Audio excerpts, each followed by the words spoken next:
Kenapa kita tidak berpikir membangun negara Indonesia tanpa partai? Kita bangun negara tanpa partai. Siapa bilang negara nggak bisa hidup tanpa partai? Bisa kok. Selama sistem multiparti ini masih ada di kita punya negeri, yang kalau satu kementerian dikuasai oleh satu partai, kemudian dijadikan ATM-nya saudara untuk membesarkan partainya, jangan mimpi demokrasi di Indonesia akan sehat. Menterinya dari partai, dirjen, irjen, sekjen dari partai, kepala-kepala bagian dari partai. Tahu-tahu orang yang nggak ngerti apa-apa masuk ke dalam kementerian dapat jabatan. Gimana ceritanya? Wah, belakangan terakhir ada biduan lagi dapat honorer. Ini apa ceritanya ini negeri saudara? Ada wacana yang saya sampaikan kepada para politisi, juga kepada para pakar politik. Saya bilang, selama sekian tahun saya memperhatikan peta demokrasi dan gerak politik di Indonesia. Saya melihat yang merusak negeri ini adalah sistem partai politik, sehingga sampai pada akhirnya seorang anggota dewan saudara dari salah satu partai besar mengaku, dan itu viral, bahwa untuk membuat satu undang-undang saudara cukup persetujuan ketua umum partai. Artinya kalau di DPR itu katakan ada 9 partai atau 10 partai, cukup 10 orang itu yang ngatur kita punya negeri. Adapun anggota dewan yang mewakili partai masing-masing hanya boleh memutuskan sesuai dengan putusan ketua umumnya. Jadi saudara, kalau itu yang terjadi, ya hancur dong demokrasi kita.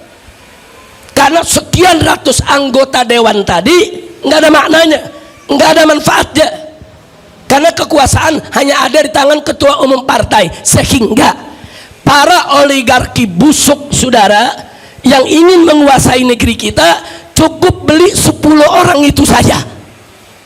Beli itu 10 orang, segala macam undang-undang, segala macam regulasi bisa mereka atur yang menguntungkan usaha mereka. Kalau ini dibiarkan, hancur ini negeri. Jadi nggak usah bicara demokrasi lah, udah hancur-hancuran ini demokrasi di kita punya negeri ya ikhwan.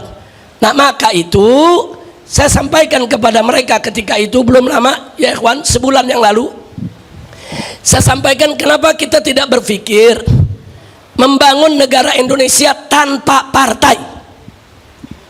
Kita bangun negara tanpa partai. Siapa bilang negara nggak bisa hidup tanpa partai? Bisa kok. Maka itu saya mau ajak, mumpung di sini banyak alumni-alumni lulusan perguruan tinggi, saudara, ayo sama-sama kita berpikir. Siapa bilang Indonesia tidak bisa dibangun tanpa partai? Bisa, saudara.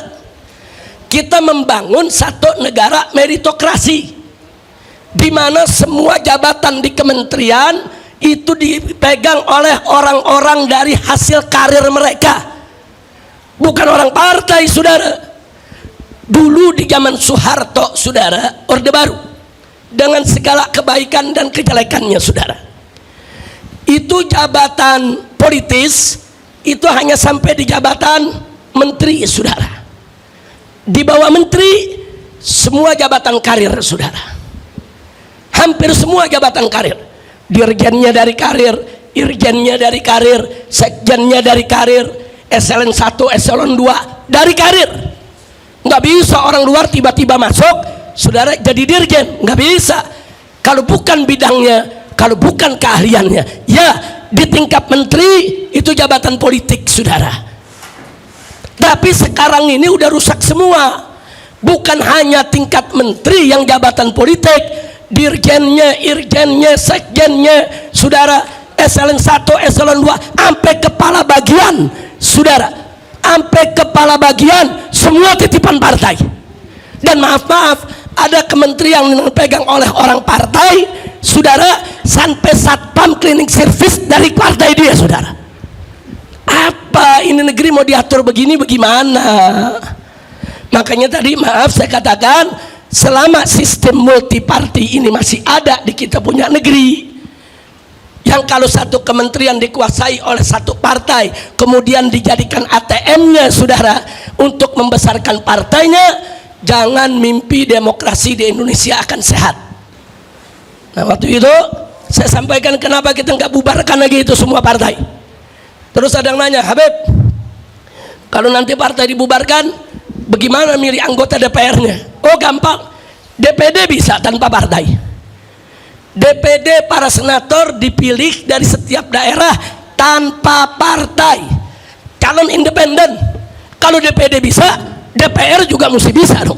Kalau perlu DPD-nya hapus, ganti DPR yang calon independen tanpa partai, sehingga setiap anggota DPR independen bisa menyuarakan rakyat tanpa ditekan oleh atasan saudara. Bisa kok. Siapa bilang nggak bisa saudara? Omong kosong kalau dibilang nggak bisa. Biasanya yang bilang nggak bisa ya orang partai, karena takut partainya dibubarkan. Kira-kira paham ibu ya? Ini tamu saya sama nih, paham semua nih ya. Saya bukan lagi berkhayal nih, bukan nih. Ini lagi lempar wacana saudara. Ini wacana dalam dunia politik penting. Nah sehingga saudara, presiden dipilih secara independen, DPR dipilih secara independen, betul-betul semua rakyat yang pilih. Negara ini bebas daripada tekanan partai saudara. Itu pertama. Baik, andai kata pun negara tanpa partai itu sulit saudara, atau belum bisa dilaksanakan saat ini, atau perlu 1 atau 2 dekade lagi mendewasakan masyarakat saudara, maka solusinya cukup Indonesia punya 2 partai saja. Bisa saudara. Amerika Serikat, negara yang begitu maju, bisa ke 2 partai, Partai Republik, Partai Demokrat, selesai. Di Indonesia bisa. Indonesia ini dari dulu sudah terbelah saudara, cuman ada 2 bagian. Satu bagian mendukung pemberlakuan syariat Islam, satu bagian enggak mendukung pemberlakuan syariat Islam. Simple, bikin 2 partai, partai yang mendukung syariat, partai yang tidak mendukung syariat. Silakan umat mau pilih yang mana saudara. Simple, dan itu lebih sehat. Kenapa lebih sehat? Kalau partai Islam yang menang, maka partai sekuler silakan jadi oposisi untuk mengimbangi daripada kepemimpinan partai Islam. Kalau partai sekuler yang menang, maka partai Islam yang jadi oposisi.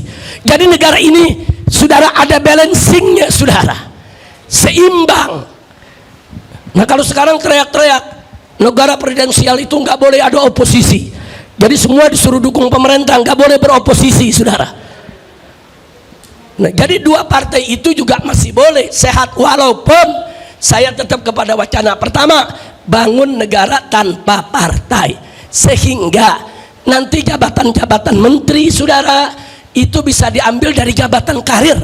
Presiden yang terpilih secara independen saudara, dengan anggota dewan yang juga independen saudara, bisa memilih para menteri dari kementeriannya masing-masing. Nah, jangan kayak sekarang. Sekarang kan banyak yang ngawuran nih. Bankir diajak diangkat jadi menteri kesehatan. Nah akhirnya dunia kesehatan dibisniskan saudara. Fakta kok. Bos Gojek dari menteri pendidikan. Kalau bos Gojek jadi menteri transportasi masih logis saudara. Nah tapi kalau jadi menteri pendidikan, kita lihat akibatnya, perguruan tinggi saudara semua dibisniskan. Menteri pertahanan disuruh nanam singkong. Ini menteri pertaniannya kemana? Astagfirullahaladzim. Ini kok jadi ngawur begini saudara. Kenapa? Itu tadi, ini cawe-cawenya partai politik saudara. Semua mau diambil alih oleh partai politik, semua. Mau itu kementerian, mau itu kedutaan besar saudara, mau itu komisaris daripada BUMN, semua mau dibagi-bagi di antara orang partai. Nah, jadi rakyat yang bukan orang partai bagaimana? Nah ini saya pengen ini Prof Laila, kita buat satu pertemuan besar, kita kumpulkan semua para pakar, ayo kita diskusi, nggak apa-apa, ayo kita berdebat, ayo kita argumentasi, ayo kita adu pendapat, ide di sana untuk menyelamatkan kita punya Republik Indonesia, insya Allah. Bu, kalau kita punya negeri, menterinya jabatan karir, sekjen, irjen, sampai kepada dirjennya, semua jabatan karir, mereka akan menguasai bidangnya. Mereka tahu penyakit apa yang ada di bidangnya. Mereka tahu bagaimana mengatasi persoalan yang ada di bidangnya. Jangan sekali-kali memberikan sesuatu kepada bukan ahlinya. Nabi sudah ingatkan. Apa kata Nabi dalam hadisnya? Idza wusidal amru ila ghairi ahli fantadhir sa'ah. Kata Nabi, kalau kau serahkan urusan kepada yang bukan ahlinya, tunggulah datangnya kiamat. Maksudnya datang kehancuran. Nabi udah kasih tahu, hancur kamu kalau memberikan sesuatu bukan pada ahlinya, saudara. Nah, ini yang bisa saya sampaikan. Artinya apa yang disampaikan tadi oleh para presidium dari Formaksi, ya, kita sejalan, kita sepemikiran untuk melakukan perubahan, dan kita sejalan, kita sepemikiran untuk kita berjuang bersama untuk membela rakyat yang lemah dan membela, mempertahankan persatuan dan kesatuan NKRI, sehingga ini tidak dijadikan sebagai negeri yang menjadi bantakan korupsi, saudara. Saya sepakat, hanya saja bagaimana strateginya, mesti sering-sering ketemu, sering-sering duduk, sering-sering kita berdiskusi. Nanti dari Formaksi mesti ada perwakilannya. Tentu tidak semua orang di Formaksi yang kita undang, karena yang akan diundang begitu banyak organisasi dan LSM. Dari ormas Islam aja udah 60 ormas lebih yang bakal kita undang, belum dari yang lainnya. Kita duduk bareng, yuk kita bicarakan soal negeri kita, saudara. Insya. Nah, kalau sekarang kita lihat, saudara, menterinya dari partai, dirjen, irjen, sekjen dari partai, kepala-kepala bagian dari partai.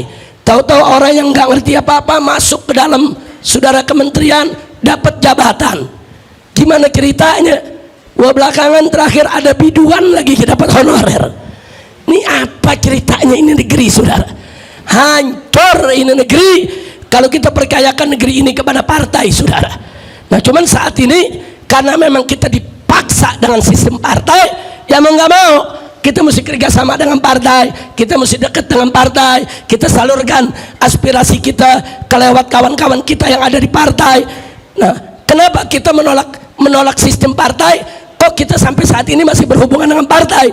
Jawabnya, karena saat ini kita tidak diberi pilihan lain, harus lewat partai, saudara.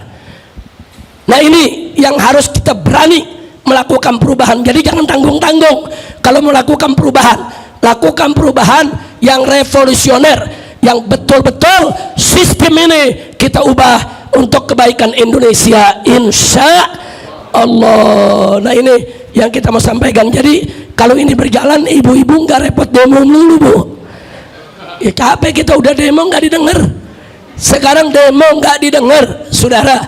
Pemerintah sudah tahu bagaimana supaya demo kapok. Tangkap aja pemimpinnya, tangkap aja koordinatornya, tangkap aja tuh yang minta izinnya. Nah, jadi sekarang setiap demo padam, demo padam, demo padam, karena mereka sudah pelajari bagaimana cara menundukkan demo. Ada juga demo semangat, besok diundang ke istana, lusa udah adem, kayak kerupuk disiram air, saudara. Nah, ini yang terjadi di kita punya negeri. Baiklah, insya Allah ke depan kita akan buat pertemuan, Ibu, dengan para tokoh bangsa kita untuk merumuskan strategi bagaimana menyelamatkan negeri, insya Allah. Dan itu tadi, kita nggak mau ngobatin kayak koreng, obatin sini muncul sini, obatin sini muncul sini, tapi kita pengen satu strategi yang punya formula bisa mengobati semua penyakit yang ada, insya